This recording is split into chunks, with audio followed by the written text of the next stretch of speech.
I'm ready when you are. Okay, Gemini, so the first thing that I got to do is put my card in here. It's authorizing right now. It's approved. And I'm going to flip it up for the air, not the vacuum. Now I'm going to put this thing you said right onto the hose, right? The nozzle. That's right. Go ahead and connect the nozzle securely to your tire's valve stem. Make sure it has a tight seal to prevent any air from escaping. What does the tire look like now? So if it's on a Nissan Rogue and it was at 25 PSI and I want to get it to 33, about how many seconds should I fill for? The time it takes to fill a tire can vary depending on the air compressor you're using and the difference in pressure. Instead of counting seconds, it's best to check the pressure regularly with a gauge to ensure you reach I'm just saying about how long so that I know when to take it off, because this thing is timed. I understand. As a rough estimate, going from 25 to 33 psi might take around 10 to 15 seconds, but it really can depend on the compressor. Since it's timed, maybe try a short burst and check the pressure, then add more as needed to avoid overfilling. Great idea. I'm glad it helped. Keep an eye on the pressure as you go. Let me know when you're ready to check the tread.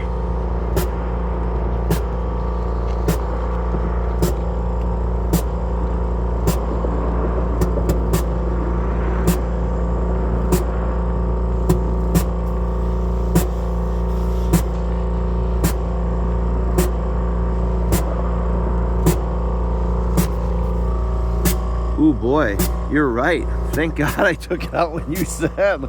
Now it's all the way at 43. But this thing is so cool because guess what, Gemini? It lets me take out tire pressure, I believe.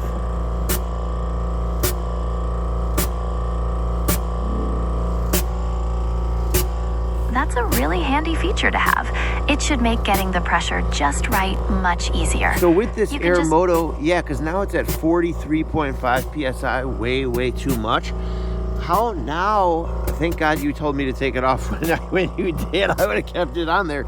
So now, to get this thing to go, I think I'm trying to figure out which button I put. Oh, I think it's right here, the deflate. It's on the side, right?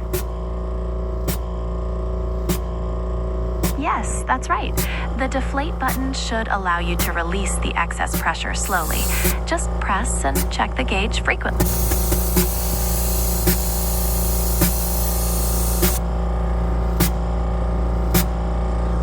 How sweet is that? 33 psi. And what is the PSI it should be at for this tire? The correct PSI for your Nissan Rogue is 33 psi, as you mentioned earlier. You're doing great with that deflation process.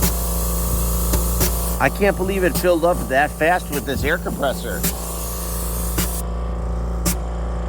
I know, it's surprisingly fast. That's why checking the pressure regularly is so important, especially with timed compressors. Are you getting it close to 33 psi now? Yeah, now it's back down to 37 from 43. I love that this thing has that option to be able to deflate. Maybe since it was already at 25, I should keep it up to, should I put it up to maybe should I leave it at 35? And then that way if it goes down back to 25 like it was, then I'll know.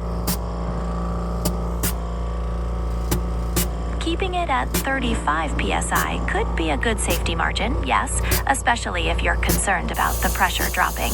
Just remember to check it again periodically to ensure you're not significantly over or under the recommended 33 psi for optimal performance.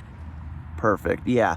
Because the thing is that it was going to, it was at 25, and I only had that sucker on there filling it for maybe 45 seconds, but then after I was going to leave it on for longer, and after you said 10 to 15 seconds, thank God you said that, because I was going to leave it on there for longer.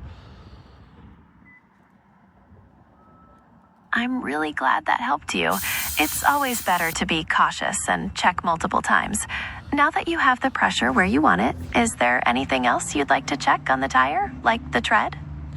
Yeah, I'm gonna unscrew this thing off of there, and then we will definitely check the tread. Hold on. By the way, this thing is super duper helpful, this Air Moto device.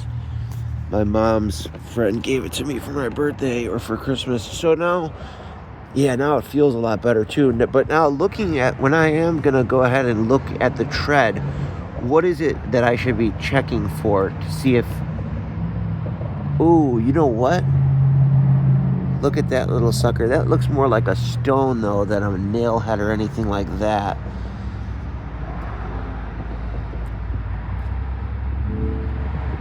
It's great you find it so helpful. When checking the tread, you're looking for consistent depth across the tire, and keep an eye out for any significant wear, cracks, or bulges. As for that little sucker, if it does look like a stone, it's typically okay, but ensure it's not deeply embedded or causing any damage.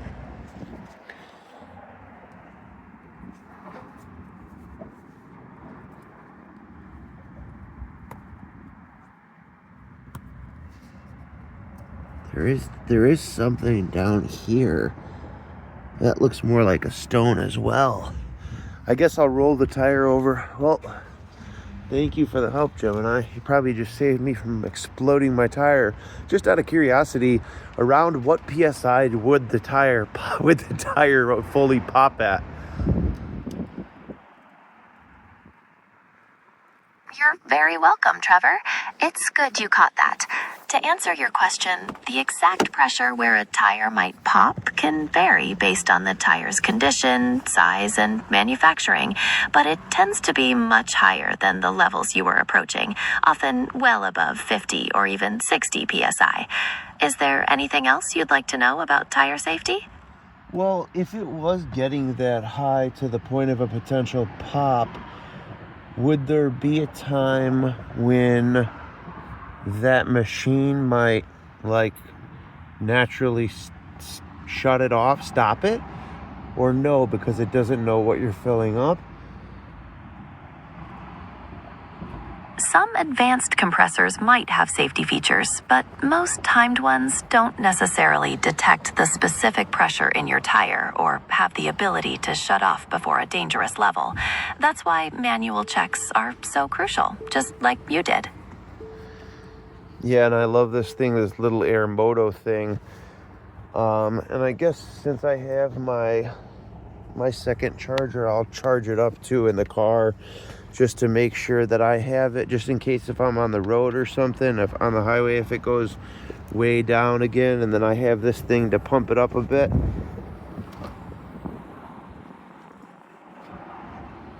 Okay,